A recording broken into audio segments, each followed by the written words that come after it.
High finders, আজকের ভিডিওতে আমরা জানবো দ্বাদশ শ্রেণীর বোর্ড পরীক্ষায় যে সাধারণ ভুলগুলো স্টুডেন্টরা করেই থাকে এবং সেগুলো এড়িয়ে কিভাবে সফল হতে পারবে, এই সব কিছু চলো জেনে নিই। প্রথম এবং সবচেয়ে সাধারণ ভুল হলো সময় ব্যবস্থাপনার অভাব এবং পিছিয়ে যাওয়া, যেমন পড়াশুনো শেষ মুহূর্তে ফেলে রাখা, সময় নির্ধারণ না করেই অধ্যয়ন করা, সময়সূচি মেনে না চলা। তাই এই ভুলগুলো এড়াতে একটা সময়সূচি তৈরি করো এবং তা মেনে চলার চেষ্টা করো। সেকেন্ড পয়েন্ট হলো, অনেক স্টুডেন্টই আছে যারা সিলেবাস এবং পরীক্ষার প্যাটার্ন সম্পর্কে সঠিক ধারণা না রেখে তাদের পড়াশুনো শুরু করে। যেমন প্রতিটা বিষয়ে সিলেবাস ভালোভাবে বোঝো এবং পরীক্ষার প্যাটার্ন এবং মার্কিং সম্পর্কেও ভালোভাবে জানো। এই ভুলগুলো এড়াতে সিলেবাস এবং পরীক্ষার প্যাটার্ন ভালোভাবে যাচাই করো এবং সেই অনুযায়ী প্রস্তুতি নাও। আমাদের 3 নম্বর পয়েন্ট হলো প্র্যাকটিসের অভাব। যেমন পুরনো প্রশ্নপত্র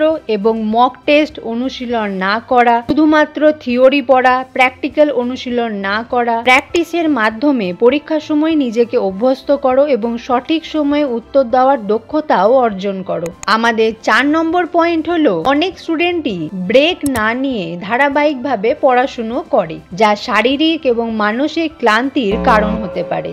এখানে তোমরা পড়াশুনোর মাঝে ছোট ছোট বিরতি নিতে থাকো এবং পড়াশুনোর পাশাপাশি পর্যাপ্ত বিশ্রামও নিতে হবে। আর ছোট ছোট ব্রেক নিয়ে পড়াশুনো করলে মন বসবে ভালোভাবে। আমাদের সব শেষ টিপসটি হলো, স্বাস্থ্য এবং সুস্থতা উপেক্ষা করা বড় ভুল হতে পারে। নিয়মিত সময় মতো খাওয়া ও ঘুম হতে হবে।